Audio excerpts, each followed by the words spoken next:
Spend a few weeks or months in the Korean capital and you'll realize it's a city that's always changing. And while most of that is growth and development, sometimes a neighborhood gets left a bit behind. In this feature, we'll take a look at Seongsu-dong in eastern Seoul, which has been lifted up by an urban renewal project that started with, of all things, handmade shoes. A deteriorating living environment and a loss of growth momentum are the common causes for the exodus of residents in a given area. Can such ghost town get a second life? Learn how the Seongsu-dong area in Seoul, once a desolate factory area, has transformed into a go-to place for handmade shoes. Take Seoul subway line number 2. Get off at Seongsu Station and you'll be welcomed by shoe-themed sculptures and galleries. If you walk along the sculptures, you will come across small boutiques selling real shoes. About 500 handmade shoe brands are clustered in this area.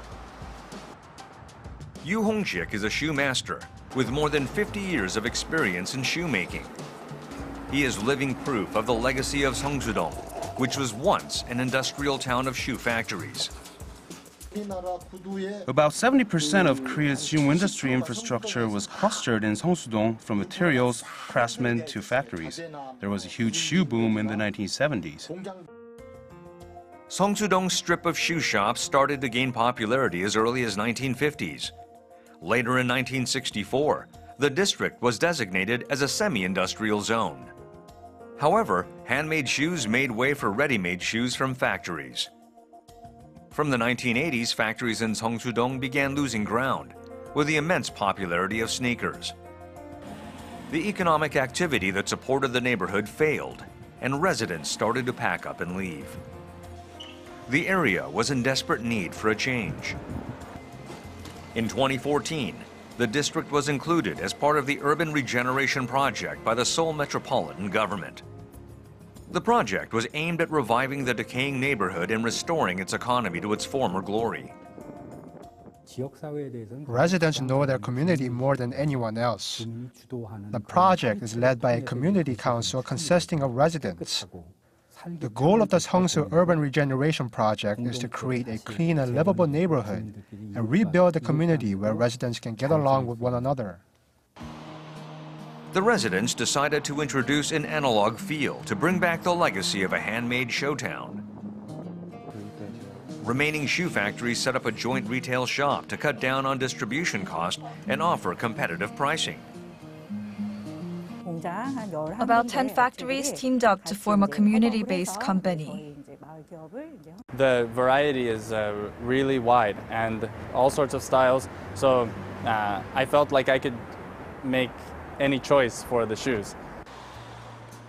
Old factories and houses also got a makeover. This street is especially popular with young people. It has emerged as a trending area on social media, and it's packed with young visitors even during weekdays. A factory area with a smell of leather and the noise of hammers hanging in the air has now turned into a myriad of artisan cafes. What happened to old houses? Instead of being torn down, this place was renovated into a cozy cafe. The cafe's patrons get a chance to get away from the hustle and bustle of the city and relax in a peaceful environment. Urban regeneration in Seongsu-dong would not have been possible without the active involvement of residents in discussions and the decision-making process. The town's community council consists of 240 residents, small business owners, artists, and representatives from socially conscious companies. When the Seongsu-dong project took off about 2 years ago, urban regeneration was still an unfamiliar concept. After attending workshops and training on urban regeneration, we thought the project would help us build a better neighborhood for our children and ourselves in the future. We decided to go ahead with the development project, and we have submitted many ideas for the past 2 years. This alley is a collaboration between residents and artists. Colorful murals painted by residents and unique sculptures have turned a ghost town into one of Seoul's tourist attractions. However, there are some issues that remain to be resolved, including a much-needed boost to the handmade shoe industry and potential rent hikes.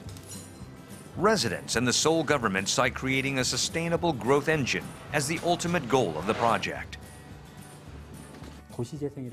The ultimate goal of urban regeneration is to make a citizen-led initiative sustainable. It should last even after physical regeneration and community building and revival. The amazing story of a small shoe town has turned into several books. Seongsu-dong is experiencing rapid change. Keeping track of disappearing and new images of the town enabled us to see at a glance what we were thinking and what problems we were having. The new wave of change that began in 2014 continues in Seongsu-dong. We look forward to seeing what the future holds for this vibrant neighborhood.